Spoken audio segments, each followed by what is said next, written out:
We're going to do a forced regen on Wes's truck. We did an EGR tune-up already. It was pretty bad, and we're just now getting to where we're connecting with Insight. I got Insight loaded up here, and we're going to go ahead and disconnect here, and I'll reconnect, show you what's going on here. Okay, I chose my Inline 5 USB. I'm connected to the truck with the adapter. Got the little lights blinking. So I'm going to connect to his ECM. And he's got a bunch of fault codes from when he had problems before his EGR tune-up and everything. We haven't cleared those. And he says he doesn't want them cleared for now, so we'll leave them alone. But I'll show some of those typical fault codes. EGR valve out of calibration. His EGR valve was clogged up very, very bad. We cleaned it, pretty much rebuilt it, got it working again.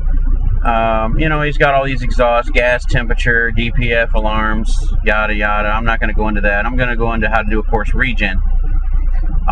One thing I like to do though is if you go to the diagnostic test and you go to after treatment diesel filter regeneration, which I think is the first option on this software, and you hit next, you see some stuff here. And I don't know if, you know, people watching this might be already familiar with doing a forced regen, might want to know this if they don't. But if you're not familiar with it, I'll describe this briefly. You've got after treatment injector status. Well, when you do a forced regen, you start this thing. The engine has to be warmed up, obviously, all the way. The engine has to be running and idling. Make sure you're not parked under a tree. Make sure it's able to do a regen. You know, you're not going to catch something on fire, you know, where the exhaust stack gets real hot, or near some weeds or bushes or anything, you know. And, you know, just read all the warnings and cautions before you actually do this. But I want to touch on some things here. When you do a regen on the ISX 871 with this software, take note of the time that you started the regen.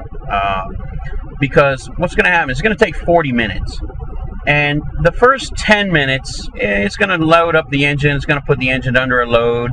It's going to spool up the turbo. It's going to do a bunch of things. It's going to try to get the DOC inlet temperature up around 580, 600 degrees. And it does this based on preset programming. I don't think it does it based on sensors. It just sort of runs through a preset cycles. So it's going to take 10 minutes to do that. And then once that 10 minutes is up, you'll see this after treatment injector start to fire. This value will go from off to on, and then it'll go on, then it'll shut off, then it'll go on, it'll shut off, then it'll come on and stay on. Well, after that first 10 minutes and that thing comes on, what you really want to watch for is this filter, DPF filter intake temperature. It should be sitting somewhere around 580, 600-ish, you know, roughly in that area, along with the DOC inlet, and the DPF outlet temperature should be close to that. Well, when that thing kicks on, if your doser injector is good, you've got a new one on there. You know, we didn't replace his, we cleaned it, but it was fairly new, his was. So I didn't justify replacing it because it still looked fairly new, and it wasn't really clogged up that much. Somebody had done some work on it or something. So we cleaned it, so we're going to find out if it's any good or not. It should only take 2 or 3 or 4, maximum about 4 or 5 minutes for this thing to reach, you know, 980, 990, 1,000 degrees, 1,100 degrees.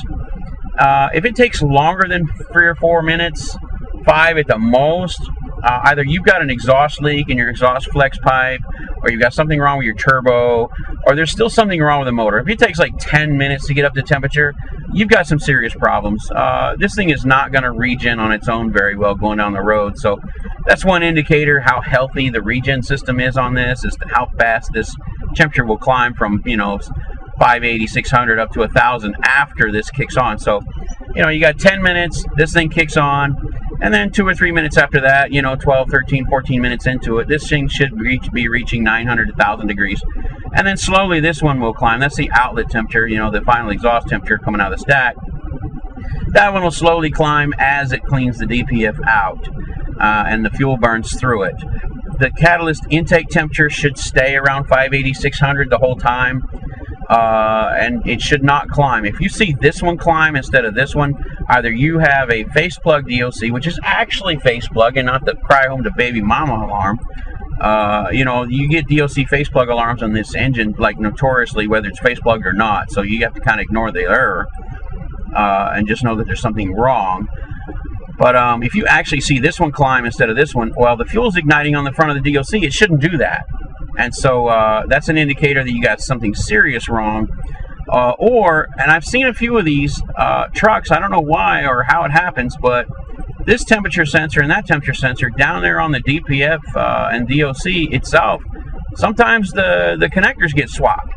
And you gotta, you know, so if you see this one go up instead of that one, this one's sitting at 600 the whole time, this one starts going up to 900, 1,000, either those connectors are swapped or you got some serious problems. So, you know, keep an eye out for that. This one is the only one that should go to 1,000 first, and then this one will slowly climb afterwards. That's the outlet. And then this one should stay relatively low, you know, 500-600 degrees. But, you know, that's all great information, and that's wonderful stuff to watch while you're doing this 40-minute regen. But it's really doesn't tell you a whole lot of other things. It's pretty much it. This status window down here pretty much just flashes and stays blank. It doesn't really tell you much. Everything down here is pretty useless during the process. Everything up here is just instructions. It's great to see before you do the process, you know, and watch it, you know, and read through it once. But, you know, while you're doing this, you can actually do other things. And a lot of mechanics, I don't know if they don't know this or not, or if they just don't bother. And a lot of drivers that have the Insight software may not know this. So I'm going to show you a couple of tricks to actually get some more information out of this process to kind of give you an idea what actually might be going on during your regen. So I'm going to close this window for now, and I'm going to show you how to set this up so you can actually monitor more than just those parameters. It's kind of cool.